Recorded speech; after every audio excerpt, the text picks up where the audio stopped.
Good.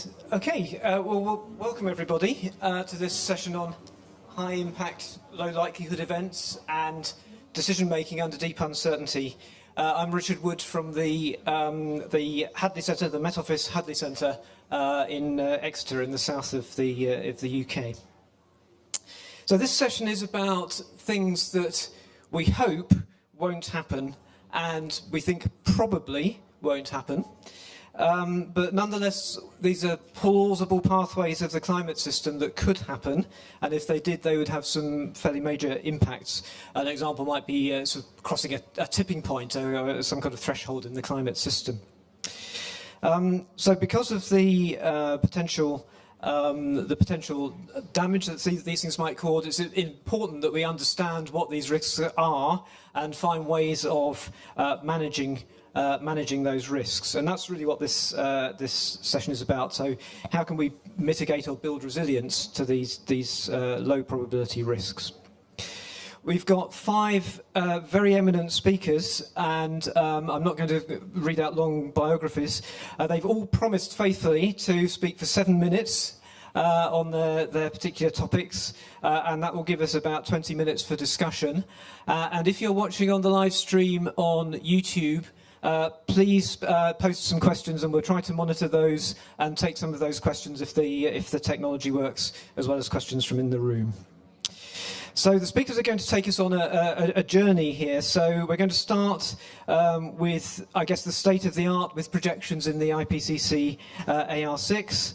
And then we're going to hear a policy decision maker's perspective on why we need to be considering these high impact, low likelihood events. Then we're going to hear from 2 leading climate scientists who are working in this field on some recent scientific developments that could well help us with this, and hear some ideas for how the IPCC might be able to help with this in the future. And then finally, it will become clear that there's a lot that we don't know about this type of event, but we do know something. And so the final talk will discuss how we can make wise decisions about adaptation and resilience today with the incomplete knowledge that we have, but in a way that we can build in new knowledge as it emerges in the future. And I think that gives us some hope of a way forward in actually dealing with these rather uncertain risks. So that's all from me. I'm going to hand over to our first speaker, Junyi Lee from the University of Busan in South Korea. Junyi was a coordinating lead author on the AR6 projections chapter, so there's no better person in the world to tell us about the state of the art of projections. Over you to Junyi. Okay, thank you very much for having me here today. I will introduce the major advances in the future projections in AR6 Working Group 1 report. So, would you upload my presentation file? Okay, thank you. Next slide, please. One of the big science advances in this report is the comprehensive assessment of future changes in global surface temperature, ocean warming, and sea level. We combine multi-model projections with observational constraints, as well as the updated estimation of climate sensitivity, which measures how the climate system responds to the emissions of greenhouse gases. Next, please. In AR6, the illustrative set of 5 scenarios are used for future projections, which span a broader range of greenhouse gas and air pollutant features than assessed in earlier Working Group 1 report. The figure shown here is the carbon dioxide emissions pathway under the 5 scenarios, spanning from very low to very high emissions pathway. Next, please. One more, please. In the previous report, scenario-based climate model projections were just used to estimate future changes. Next, please. However, as you can see from this figure, the recent climate models tend to overestimate the observed warming trend and project proportionally for the larger warming in the future. So in this report, we use 3 independent approaches to constrain future projections based on observation. And the figure in your left show the unconstrained and constrained future projection under the 5 SSP scenarios used in 3 different approaches. In addition to these observed constraints result, we use the other information. Next, please. The improved knowledges in climate sensitivity, past climate states, and the observed energy gain have led to reduce the uncertainty range of equilibrium climate sensitivity and transient climate response in this report. In the previous report, the likely range of equilibrium climate sensitivity was from 1.5 degrees to 4.5 degrees Celsius. Then in this report, the assessed likely range is from 2.5 to 4 degrees Celsius.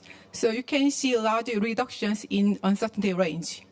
We also provide the very likely range, which is from 2 degrees to 5 degrees Celsius, with best estimate of 3 degrees Celsius. Next, please.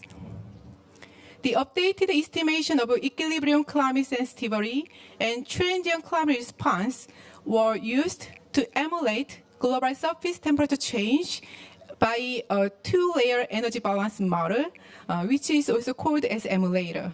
Next, please. And this figure compares the constrained climate model projections and emulator ranges under the 5 scenarios assessed in this report. Next, please. By taking average of those 2 ranges, one from constrained projected range and the other from emulated range, we provide assessed global surface temperature changes as shown in the figure. Next, please. One more, please. Okay, thank you. And our assessment shows that with rapid reduction in greenhouse gas emissions and targeting to reach net zero carbon dioxide emission around 2050, it is extremely likely that global warming can stay below 2 degrees Celsius. It's also more likely than not that global warming could stay below 1.6 degrees Celsius, then decline to below 1.5 degrees Celsius by the end of the century. However, under the 3 scenarios that do not decline emissions of greenhouse gases by the mid-century, the global warming of 2 degrees Celsius is extremely likely to be exceeded during the 21st century. Next, please.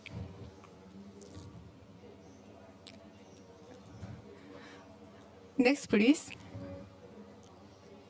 Assessment of future changes in sea level in AR6 is consistent with the assessment of equilibrium climate sensitivity and global surface temperature changes. The schematic diagram in your left shows the procedure for assessing global mean sea level in future. And figure in your right shows the result under 5 scenarios used in this report.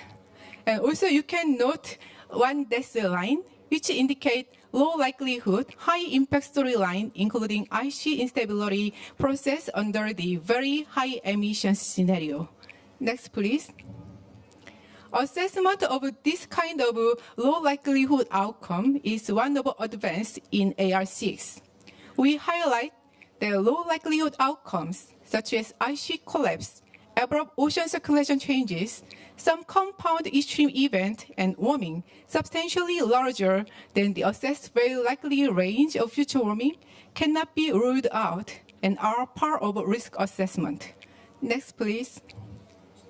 Yeah, this is actually my last slide. So this is one of the examples of low likelihood high warming storyline assessed in chapter 4. Under the very high emission scenario, assessed best estimate of global warming is 3.6 degrees Celsius relative to the recent past from 1995 to 2014. And figure in your right shows the special distribution of regional warming under 3.6 degree warming world. Then this low likelihood, high warming storyline beyond very likely range assess the 5.8 degrees Celsius of warming, and you can see additional warming all over the world in the lower panel in your right. If global warming exceeds the assessed very likely range, given emission scenarios, global and regional changes in many aspects of climate system would be much larger than the assessed described for the assessed very likely range. And also such high warming cases would be associated with larger impacts, associated with more occurrence of extremes, such as heavy rainfall or extreme heat waves, and also high risks for human and ecological system. Thus, low likelihood, high impact event or outcomes are part of risk assessment. Okay, I will stop here. Thank you. Thank you very much, Judy.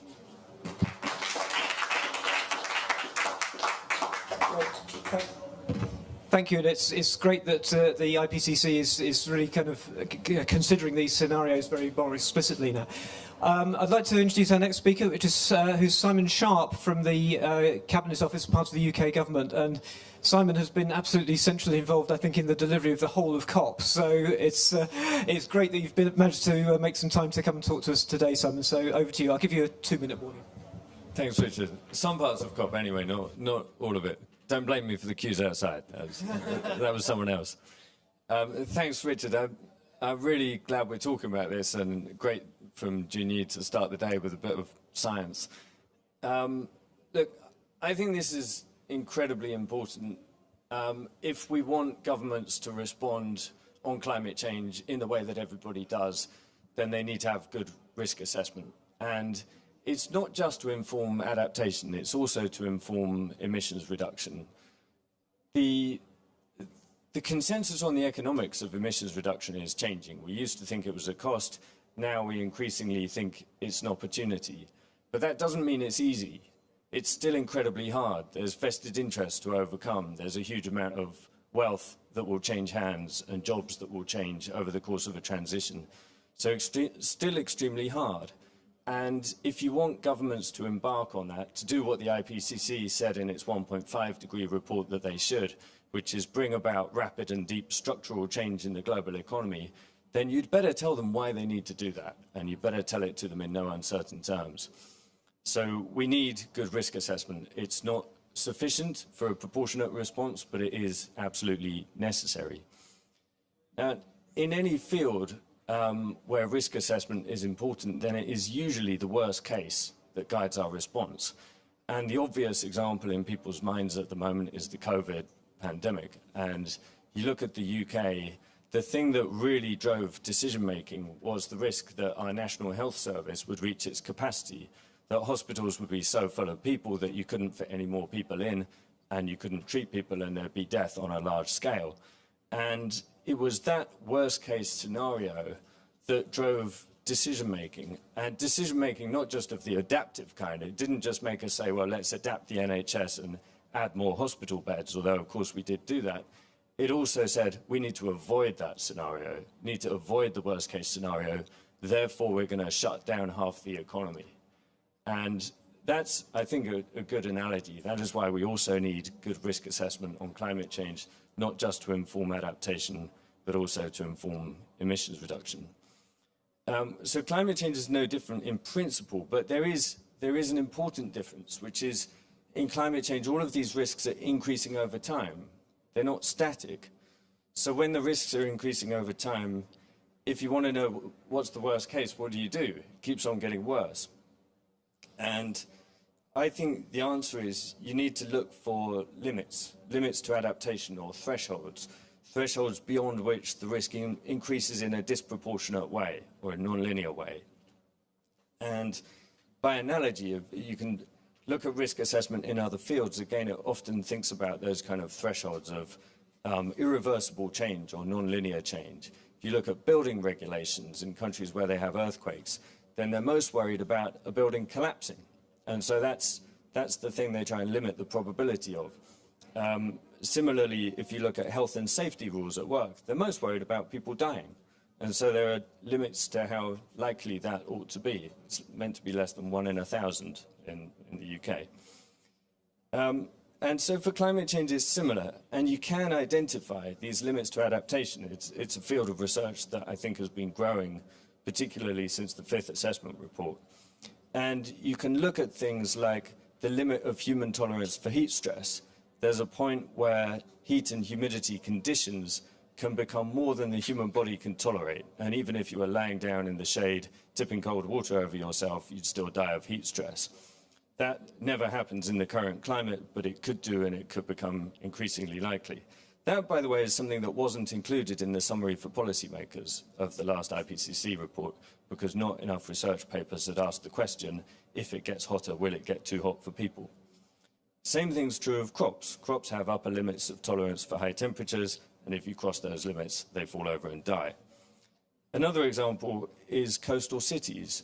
And when we did a report on these things 6 years ago, we went to some of the governments of cities that were most vulnerable to climate change, and we said, what do you think your limit to adaptation is? None of them knew. We could only find one city that had done a study on this. It was London. Tim Reeder, who plans the Thames Estuary flood defences, and he did a great assessment of what you would do at different degrees of sea level rise. And ultimately, he found once you get up to about 5 or 6 meters of global sea level rise, it's not worth it. You really can't defend London anymore. You might as well move the capital to Glasgow or somewhere like that. And that 5 or 6 meters, compare that to the long-term committed sea level rise under 2 degrees of warming, it's about double that. It's 10 to 12 meters. So that's in a long time, but it's still something we ought to worry about. Now, when you look at the IPCC reports, and especially the Working Group 2 ones, but I think it's to some degree true of Working Group 1 as well, you find that in the short term, there are lots of assessments of extreme events. What's the worst that could happen in the short term? But when we look at the long term, often it's a greater focus on the most likely case. I think it was great to see what you presented just now, because it shows how we're moving on from that to some degree. You showed worst case scenarios for sea level rise and temperature rise, which is really helpful. Now, we need that kind of stuff in Working Group 2 as well. We need to not just have the most likely over time, but also not just extreme events, but extreme conditions. What's that long-term worst case that we really, really want to avoid? If we don't know that, you can't expect people to act as if they want to avoid that. So I'll finish because we want to be brief, but to summarize, I think we need to turn around the order that we ask the questions in. Not first, what's the most likely to happen, and then how bad is that? But first, what's the worst that could happen, and then how likely is that? Those are the questions we need to ask for risk assessment. And that means something, it implies something quite important about policy engagement. It means instead of doing the science first and then doing your policy engagement, you actually need to do the policy engagement first and then do the science. Talk to people about what it is they really want to avoid, and then go away and find out how likely that is. Thanks. Thank you, Simon. Our next speaker, we're going to go back into some science now. So the next speaker is Tim Lenton from the University of Exeter. Tim has a very long track record of being interested in tipping points in the climate system, and he's going to explain some things that might be able to help us in responses. So over to you, Tim. Thank you, Richard. Yeah, I want to give a little bit of a scientific update on the state of play on climate tipping points, if someone could put my slides up. So let's get our eye in first with this little cartoon model where I'm pushing a system past a tipping point, but it illustrates that it's a system with a couple of alternative states, and the one it starts in is losing stability, nominally here thanks to global warming. And as it does so, there are some characteristic properties of how the system changes its behavior. If you were watching the ball, it sort of rolls around slower before the big transformative change happens. And we call that critical slowing down. It's a system losing resilience, losing its ability to recover from perturbations before it loses stability altogether. And what we see at the bottom in the red line is that, yeah, we've got simple statistical indicators that can pick up this very clear signal of loss of resilience before a tipping point. This one, if you're curious scientists, is the thing called lag-1 temporal autocorrelation. But in simple terms, a system today becomes more like yesterday, tomorrow becomes more like today, because the system is behaving more sluggishly before a tipping point. And what we've seen from some very recent studies is that this signal of critical slowing down, of loss of resilience, consistent with approaching a tipping point, has been statistically robustly seen in several of the candidate systems, tipping elements I called them, that we think could exhibit a tipping point. So we've got Arctic sea ice September extent on the left, we've got part of the Western Greenland ice sheet in the middle, and we've got the Atlantic Ocean's great overturning circulation on the right, all of them showing statistically significant signals consistent with this loss of resilience, consistent with heading towards a tipping point. Doesn't tell you how close it is, but tells you you're heading in the wrong direction. And we've been doing similar analysis in satellite data of the Amazon. So where it's coloured red here is where the Amazon is losing resilience, specifically where a satellite measure of biomass fluctuations, vegetation optical depth, is showing this loss of resilience. Blue would be gain of resilience, but when you average it overall, it's the loss of resilience signal over the last 20 years that's really strong, dominant. And we find that it's stronger in drier parts of the forest and closer to human interference or activities, which maybe sounds intuitive. So several studies now showing this early warning consistent with losing stability in systems that we know can exhibit tipping points. The other work that I'm engaged in right now is trying to update the sort of map list of tipping elements, as I call them, in the climate system, and sort of subdividing them now into what I'm calling global core climate tipping elements, things that if they tip, you know, that changes the whole mode of operation of the Earth as a system. They're happening on large spatial scales. There's global impacts that could include significant feedbacks to global temperature change. And I think the things to highlight perhaps out of this list is some new things have crept onto the map in recent years, like down at the bottom, East Antarctic subglacial basins that have an ice sheet instability, and one in particular, Wilkes Basin, that holds back the equivalent about 3 or 4 meters of sea level rise, has very similar potential dynamics to West Antarctica. Also up near the North Atlantic region, what says there Labrador or subpolar gyre convection, we know that's a tipping system. It tips in some of the IPCC models. It's kind of like triggering a little ice age type climate transition in Europe. A second category, perhaps less dramatic, is what I'm now thinking of or calling regional impact climate tipping elements that are on the map because they contribute significantly to human welfare, and tipping them would impact many people, or they just have great value in themselves. And clearly major monsoon systems should be on that map, certainly the one in West Africa, but we see a number of other iconic systems there. What we've been doing is summarizing where are the temperature thresholds, or what are our best estimates for the temperature thresholds for these global core or regional impact tipping elements. Orange is our like minimum estimate from some model or models. Grey is like the maximum estimate, and blue's our best guess for a whole range of these systems. Sorry about all the acronyms, but on the right you see, you know, the temperature dial of where current policies or pledges or whatever might be taking us.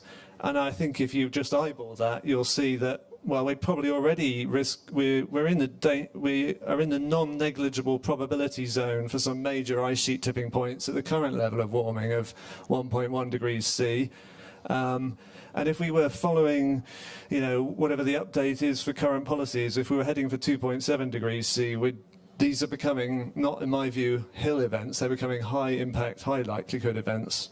But crucially, limiting warming to 1.5 degrees C could put them back in the category of low likelihood events. So just to show a bit of that, I'll run out of time, but the blue line at the bottom is you follow RCP 2.6, you follow a trajectory that peaks warming a little over 1.5 degrees C, then it starts to come down again. You might still cross 1 or 2 ice sheet tipping points, but look at all the ones you avoid, which you would hit if you go along the higher warming trajectories. And there isn't a precise equivalent to current policies here, but it would probably be closest to SSP to 4.5, as it's called on here, the sort of turquoise colour, crossing a lot more tipping points. So I won't dwell on this, but basically one can then work out, well, how many tipping points could we avoid if we went down the 1.5 degrees C path? And the answer is a lot in simple terms. So here's the summary. I've shown you that observation-based early warning signals are adding to existing evidence that we're heading towards several tipping points. Current policies leading towards more than 2.5 degrees of global warming would likely lead to crossing multiple climate tipping points, in my view, whereas limiting global warming to 1.5 degrees C would likely avoid most tipping points, but not rule out the possibility of some major ice sheet tipping points.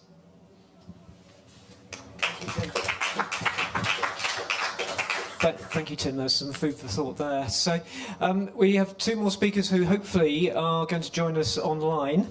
The first will be Thomas Stocker. Thomas was the co-chair of IPCC Working Group 1 for the 5th assessment report. And again, Tom and I have known each other for many, many years through an interest in this. And so he's going to talk a little bit about how some ideas for how IPCC might be able to contribute to this in the next assessment cycle. So I hope, Thomas, you're online somewhere. And thank you very much. You are brilliant. Thank you very much. Can you see my slides? Yep. Yes. Okay. Well, thank you very much and welcome everybody. Greetings from Switzerland. I'm very pleased to contribute to this side event here on tipping points, and the previous speakers have set the stage here. Jinju has shown what IPCC tells us for the future. We've seen that policymaking needs the input of the science, and we've also seen the array of tipping points that are principally there in the climate system. What I want to do is to start with the past. The past actually tells us that tipping points have been frequent, and if we compare the past to the potential future, that is a lesson in itself. Looking at the last 2,000 years, we now know, and that is one of the key results of the AR6 that was published on 9th of August this year, that the last 50 years have shown a rate of warming that is unprecedented in the last 2,000 years, as you can see here. 20 years ago, a highly contentious graphic, now a very well established graphic on which we can base our decisions. But I want to open up the timescale even further.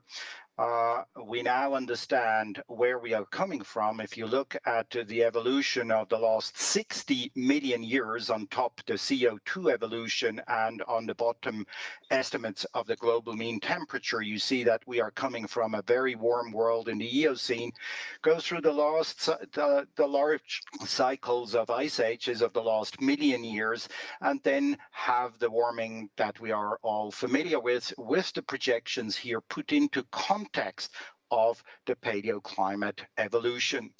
This is also visible from the surface temperature estimates in the past, early Eocene, deep red, mid-Pliocene, pink, and 2020 getting there.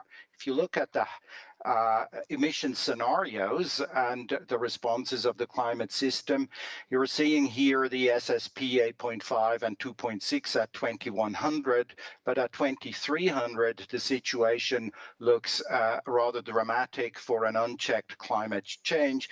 You see that we're going close to levels that the Earth has experienced about 60 to 50 million years ago. Wouldn't it be surprising if there were no tipping points for such high emission scenarios? I think the past has taught us that such tipping points are very likely. Our task is to avoid those. Let's now see very quickly how IPCC addressed the topic of tipping points in the past assessment reports. I'm starting here with the third assessment report in 2001. We were very cautious at the time. We called them surprises in the climate system, unexpected events and abrupt climate change, as informed by the paleoclimate record. Became more specific in AR4, Atlantic Ocean circulation has been mentioned, polar ice sheets popped up in some of the studies, but the evidence wasn't really robust. In AR5, there was a clear indication of tipping points, studies that could be assessed. We also pointed to irreversible changes in all climate system components. And what was new in AR5 was that the impacts were also starting to be considered in the assessment report. In AR6, there is, again, reflecting the growing science on tipping points and hill events, a more detailed exposition, but still scattered among chapters and different special reports and the comprehensive reports. If we look at the public and also what is available for the policymakers, my assessment is that there is controversial discussions in the public. Often tipping points make headlines, but the scientific underpinning is not yet there. Consensus in science is only emerging. So it is my understanding that we need to accelerate that. Research programs have long taken up the focus on tipping points. Here, for example, a program within the area of Future Earth, the past Global Changes project that had a focus on tipping points, but also the newly defined lighthouse activities of the World Climate Research Program under the headline of Safe Landing Climates. Tipping points are now coming into focus, as is illustrated here in this discussion series that is going on. However, it is my understanding that there is still a great need to accelerate the consensus finding. You've seen today that there is consensus in the science regarding the temperature evolution in the future, many issues on impacts, but on tipping points and high impact, low likelihood events, a consensus needs to be found. If you look at the cross-chapter box in AR6, there are 14 reasons of concern. They all have to do with tipping points or hill events. And if you go down the list, some of those have been mentioned by Tim Lenton in the previous presentation. I mark out in red here 4 of these reasons of concerns: Amazon forest dieback, boreal forest dieback, global monsoon systems, and ENSO, all of which have huge impacts on a regional scale and therefore impact millions of people. So hill events are not only global scale events and tipping points, but I think we need to learn much more on what their regional impacts are. In conclusion, I would call for a special report on climate tipping points and consequences for habitability and resources. That is the way IPCC can help policymakers to provide the best science and to work on a consensus of the scientific community to better assess the probabilities and the impacts of these hill events. Switzerland has decided to make a proposal, an official proposal, and is now inviting parties to join that effort, an effort, incidentally, that will accelerate the science and the knowledge building on this key topic. We know that from the special report on extremes that was published in 2012. It is the origin of a much better and more detailed knowledge of this important part of climate change science, as we can see in the current 6th assessment report. We also have a tentative table of contents that indicates that we understand this as a fully cross-working group special report, not only working group 1 science, but chiefly impact and also economy should be considered. In conclusion, Tipping elements are reasons of concern. Their global and regional impacts pose key risks for humans and ecosystems.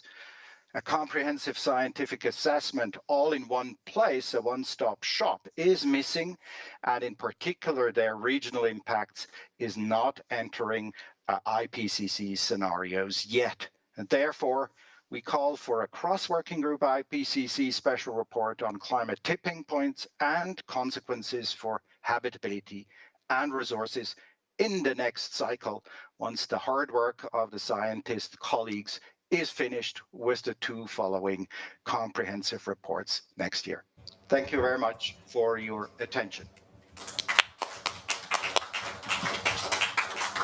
Thank you very much, Thomas. Our final speaker from Deltares and the University of Utrecht in the Netherlands is Marjolein Haasnout. I hope I've got your name correct there. She's an expert on decision making under deep uncertainty, which is some techniques which might be very helpful in managing these risks. So over to you, Marjolein. Yes, well, thank you for the invitation. I hope you can put up my slides. Well, this uncertainty in climate tipping points or even events can complicate decision making and even hamper decision making. So the question is, how can we still make decisions despite, or maybe I should say because, uncertainty? And there's several approaches that exist for decision making under uncertainty, and I will focus on one of them. And using climate adaptation as an example, as this is my background, but the approach can be used for mitigation as well. So if you go to the next slide, to adapt most effectively under uncertainty, adaptation will need to follow a series of steps. And the approach of adaptation pathways planning can help with this. It's already mentioned this example about the Thames estuary of Tim Reeder. Well, in the Netherlands, we are also using this approach of adaptation pathways to adapt to climate change. So this pathways planning can break adaptation into manageable steps that can be implemented and adjusted over time. So in this figure, you see a pathways map. And similar to a subway map, it shows different routes or sequences of actions or portfolio of actions to adapt to changing conditions. And in this case, it's sea level rise. So at the bottom, you see 3 arrows. Changing conditions, and 2 example time horizons. And the pathways map can stay the same, but depending, the decision depends on the timing, and that depends on the scenarios. So using these different sequences, different routes to adapt, you can identify low regret actions for the near term and long-term options to further adapt if necessary. It also highlights potential limits to adaptation, for example, in the yellow line, and path dependency of decisions. And path dependency is that it makes it more difficult to switch or to add additional actions. So in the next slide, you see a generic systematic approach to path planning. And this starts with identifying the risks, the uncertainties, and the long-term adaptation needs. And next, you map the solution space. What are the options to adapt? And to what extent can these options address the risk? Each of these options may have thresholds or limits, and these can be hard limits or soft limits. And there may also be opportunities, for example, when they can align with other goals like socioeconomic development or climate mitigation. And then you can explore different sequences. Once a measure reaches a threshold or limit, you need to add or switch alternative actions. So then you get a sequence of measures. And exploring the pathways and evaluating them on the cost and benefits can be used to make an adaptive dynamic plan. And then you can implement the short-term actions and start monitoring for signals, which was also mentioned already, monitor the progress of adaptation, but also the effectiveness of the measures and signals as early warning of change. And these can be like the tipping elements that were mentioned by Lenton already. So in the next slide, I will discuss why it is important to consider the long-term adaptation needs and the uncertainty for decision-making. So here on this slide, you see the global population at risk to a 100-year coastal flood event for different scenarios. And there's a lot that can be said about this figure. but I want to highlight a few elements to this. So what you see is the potential rapid increase beyond 2040, and in particular under higher amount of sea level rise. So there's it's low likelihood, but large impacts. And next, most studies consider a risk until 2100. But as you see, and in particular with sea level rise, there's this legacy, and there will be impacts beyond 2100. And you can see in the yellow box that if you ignore the impacts beyond 2100, you may take decisions now that lock you in and prevent you from adaptation beyond 2100. Another element that I want to highlight is this high sea level rise as a result of a large contribution from Antarctica, which is highly uncertain but cannot be ruled out. So these are the bars on the side, and they show the impacts under this high-end scenario around 2100. And if you compare that to the impacts around 2150 with the more likely range, you see that to some extent it's a matter of time.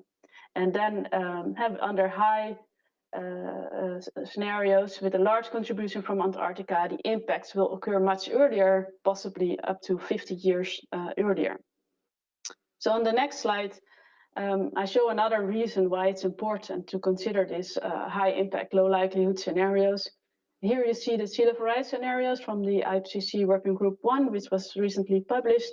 They are in the back, and you see this wide range of scenarios. And it shows that what if you take a measure of 50 centimeters of sea level rise and then the lifetime of this measure can be up to 110 years under a low sea level rise scenario, but it can also be reduced up to 55 years under a high scenario. And if you go beyond that 50 centimeters of sea level rise, you would need to take additional measures. So in the next slide, you will see that this lifetime will be even further reduced to 25 years. And if you take another measure of 50 centimeters, it will even be less. So if you go, please go to the next slide. Yes, thank you. So either you take a series of steps of 50 centimeters, but you would need to take it very rapidly, or you take one step to 1 meter. So if you then take into account the lead time for such investments, such measures, and compare that to previous measures, like, for example, the Thames Barrier, which was, or the Delta Works in the Netherlands, which were designed for 40 centimeters, around 40 centimeters, and the lifetime was about 200 or 100 to 200 years, you see it's highly reduced. And if you count it backwards, then the decision making is already now. So either we need to adapt much faster or much larger, and can we do that in time? So on the next slide, you will see that this timing is very important, not only because of the time of investments, like coastal defenses that have typical lifetime of 100 years, but also the societal impacts of many of our investments. There's path dependency. The society rearranges around these investments. So on the next slide, you see an example of adaptation pathways to sea level rise, and it shows again a pathways map and different reasons why a threshold or even a limit may occur for these different measures. And these can be the amount to which they can reduce risk, for example, for the accommodate measures, but can also be the affordability of some of the measures for advance or protect. And then there is retreat, which is often considered as a last option. But if you consider then the lead time and what it actually means to retreat, it takes a long time to prepare. So on the next slide, we kind of zoomed in on what retreat means, and you see that it exists of different steps and different phases to actually retreat. So if you go to the next slide, please. Next slide again. So are we really adapting to climate change? On the next slide. There's a few papers, and I want, previous one. a few papers that came out. One is recently led by Leah Baringford, which is about whether we are, it's a global stocktake of adaptation, and 126 authors found that there's little evidence of adaptation, of widespread and rapid preparedness, and the scale at which this is occurring is likely to be inadequate to avoid severe climate impacts. So to conclude, is that, for adaptation decision making, we need to explore a wide range of futures. And for that, we can use this pathways planning. So on the last slide, I just summarize how pathways planning can break adaptation into manageable steps and accelerate adaptation and avoid that we come into a lock-in and that we keep options open. There's also, if you want more information, on the last slide, I also show some websites for that. Thank you. Thank you very much. Thank you, Marjolein. Great, thank you to all the speakers for some fantastic talks. I'm going to take some questions from the room. So, yeah, Jonathan. Oh, we need the mic. So, Tim, would you mind just... Well, thanks to all the speakers for a really interesting and thought-provoking set of presentations.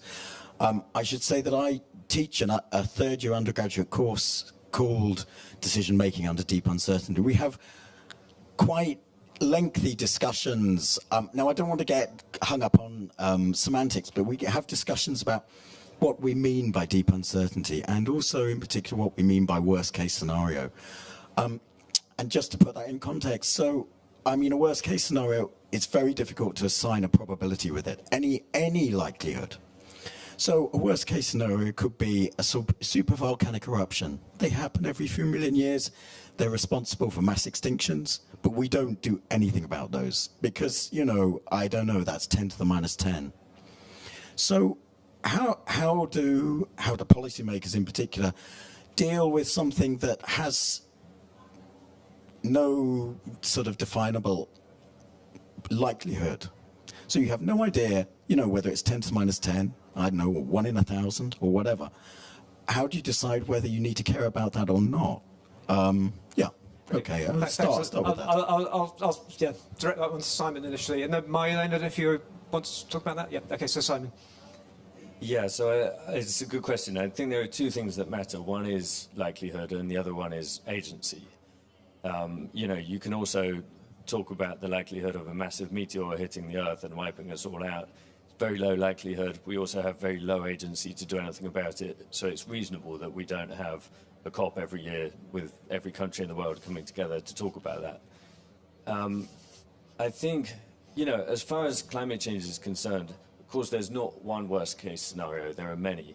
And for any particular impact, there are lots of different ways you could define some kind of threshold that you're worried about. But that doesn't mean you can't define meaningful ones. And I think in many cases, you can not only define those, but you can also look at probabilities. There's one great example in the fifth assessment report, Working Group 2. I think of it as the sort of exception that proves the rule, proves you can do this. And it looks at the risk of corals dying. And it sets a threshold, mass death of corals, and then looks at the probability of that occurring under different scenarios. And I think they're quite good estimates. It's very clear. You look at the graph, you can see anything under the lowest emissions scenario, all of the corals are going to be gone by the end of the century. It's really clear.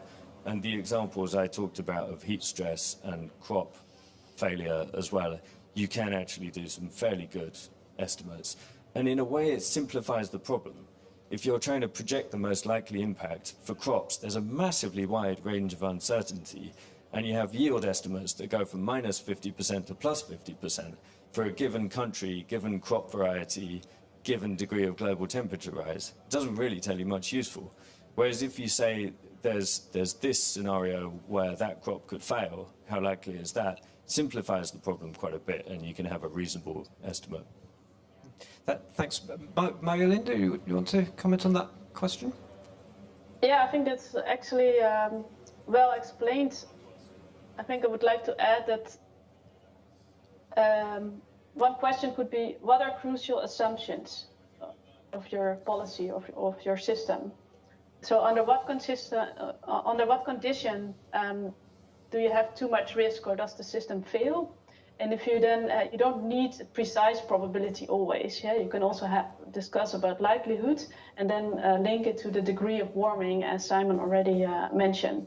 So it's complex, but there are ways to deal with it, and we can consider like what happens, under what conditions does the system fail, and how can we prepare for that? Maybe we don't want to already invest too much, but can we prepare in such a way that the decisions that we take now do not put us in a lock-in or limit options to adapt later?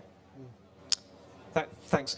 And I guess that relates to the sort of limits to adaptation idea that we've been talking about. I've got another question in the room, but before we do that, I'm going to go to one of the questions we got online, and it's from Kaya Burgess. And I'm going to slightly change your question, Kaya, if that's okay, and I'm going to direct it to warn you to Tim and to Thomas. So the question is, so Kaya is asking basically about what some of these worst-case scenarios, how they would affect Britain specifically in terms of flooding, homes damaged to railways, energy and so on. But I mean, let's not just Britain, let's take a global perspective. How well do we understand the impacts of some of these low-likelihood climate events? So, Tim first. Well, it's a very apposite question, Kaya, because to be frank, research funders, etc., have never really put a significant amount of funding into answering that question for a whole suite of tipping point events. But we have got one tipping point event, a collapse of the Atlantic meridional overturning circulation, which for various reasons, thanks not least to the chair of this discussion, there has been some substantive work on the impacts, and some of it's been done, including in my group, on the UK scale. So we can say something about what the so-called AMOC collapse will do, both, well, globally, but also down at UK scale. In simple terms, although everybody thinks the cooling effect it would have would be dominant, that's not true. It has a profound drying on the UK climate that would, in our work, eliminate arable farming, but that would be the least of our worries because the drying is so extreme that it poses huge water supply challenges in the southeast of England. And it's not as if we're the driest country in the world, so that just will serve to highlight some of the impacts. We also well know that the winter storms that will batter across the UK and across Western Europe under that scenario of an AMOC collapse are quite striking.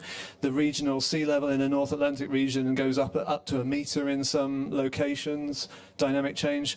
I could elaborate further, but that's one where we really can paint a fairly grim picture. And we just released, we just contributed to the OECD report that I think is coming out either today or I'm losing track, where we've shown that AMOC collapse tipping point, its impacts are additive to the global warming, which it would happen on top of, in terms of its impacts, for example, on the viability of major staple crops. So, for example, both wheat in particular loses a massive chunk of its viable area from 2.5 degrees of global warming. It then loses an additional massive chunk from the tipping point, and the two are additive. Thanks, Tim. Thomas, did you want to add anything to that? Yes. Thank you very much. I think AR5 and AR6 have really shown that the models are now ready to actually home in on the regional impacts.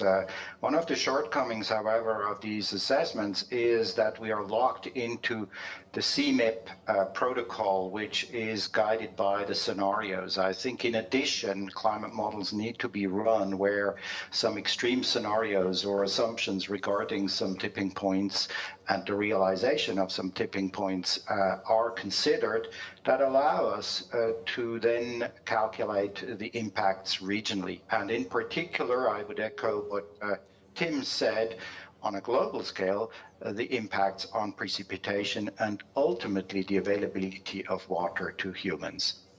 Yeah, thank you. Great. We've got a question in the room. Yeah, thank you. Fascinating session. First, a little comment. I'm not sure if we need to put policy first. I think we wouldn't be here if there wouldn't have been all these warning signs from science. And I think we need some evidence first and then an iterative process with policy. But then I would like to come to Marjolin's kind of presentation. My background is in risk assessment in public health. So I think it's the right direction. We need to move from risk assessment to risk-benefit analysis and also figuring cost, and as you rightly pointed out, in that dynamic setting. So I think we need more to convince the policymakers on how much money they would save now if they act now more bold and ambitiously. I think taking it from the risk assessment, risk benefit and cost effectiveness. Marjolin, would you like to respond to that? I think we've lost Marjolin, but anybody else like to respond to that question? Yes, Sam. Sure. I mean, I agree. You're right. It needs to be an iterative process. And if it wasn't for the science done first, then we wouldn't know what questions to ask. My feeling is it's just that a lot of the research programs that go on, they do start from the scientist's own curiosity, what they want to find out next. And they don't often start from what would be the worst case scenario, what are we actually most worried about, and work backwards. And if there's time for a sort of 1 minute anecdote that was told me by a guy who was very senior in the White House Office for Science and Technology. He'd done years of work on climate impacts, mostly to inform a particular large city in the US. And he said there was just this one time when they really, really sat up and noticed and acted on his advice. And they'd been doing a study on extreme precipitation. And instead of just doing the research first, they actually went to the city government first and said, what level of extreme rainfall are you worried about? And the city government people came back to them and said, well, we're worried about this many inches of rainfall in 24 hours, because when that happens, the city's sewers overflow and there's crap floating around in the streets. And so the scientists went back, ran their models, came back to them with a graph of shit floating in the streets, probability as a function of time, and the city government sat up and took notice. He said in all his decade-long career, that was the time when his research had the greatest impact. Okay, thanks for that. Yeah. Okay, we're going to have to finish in a couple of minutes. I'm going to sort of take the chairman's prerogative and ask one more question. And I'm going to ask you first, Junyi, but others might want to come in. So particularly you've been involved in the AR6 process and the projections, and obviously there's a big advance that we're considering these scenarios now. In your discussions around that, do you have any? Did you come to any conclusions amongst the authors about what are the big science gaps that we need to really advance the science of these types of events going forward? Okay, thank you very much for the question. So in this AR6, as Thomas mentioned, we have more advances in regional climate changes under different scenarios. 1/3 of underlying chapters actually contribute to the assessing regional climate changes. But nonetheless, we still have a lack and limitation for better information for regional climate information for risk assessment and other policy relevant cases. So still, I think we need to put more effort for better understanding the regional changes, especially in the near term. Even though there are a lot of advances in near-term climate changes, but natural climate variability will contribute a lot for the near-term climate variability and changes, and which will impact a lot to human and ecosystems. So I believe in the next cycle of IPCC report should more focus on the near-term and regional climate change information. And also, I really support Thomas for including special report of tipping point in the next cycle. Okay, thanks. That's probably about 1 minute of it. Anybody else wants to come in on research priorities? Yeah. Yeah, just to build on that, I guess I've hinted at it already, but there's still an opportunity to do a substantive research program on the impacts of these tipping events. And I think I'm fully behind Thomas's proposal, because we know that once such a report is commissioned, it should provoke funding agencies and all the major teams to get on the case and do some new science that needs to be done. I'd also have to say that we've got to raise the bar of climate change economics and climate impact economics on this, because I'm afraid, much as there has been some progress in that field, we're still seeing models, econometric models, that are only considering mean annual temperature changes at country level, as if that captured even a fraction of the impacts of these tipping events, when we know patently it doesn't. And the simple answer there is we've got to have a collaborative progressive work agenda between the climate scientists and the economists to raise the bar of that field. At the moment, I'm afraid, in my experience, the economists are largely in their own echo chamber, and we need to work together to raise the bar there to get a proper impact assessment. Great. Well, thank you very much to all the speakers. I've certainly found it a very stimulating discussion. I wish we had a bit more time, but we've packed a lot into a short session. And thank you all for attending and for your questions. So perhaps we can just finish with a round of applause for all the speakers. Thank you.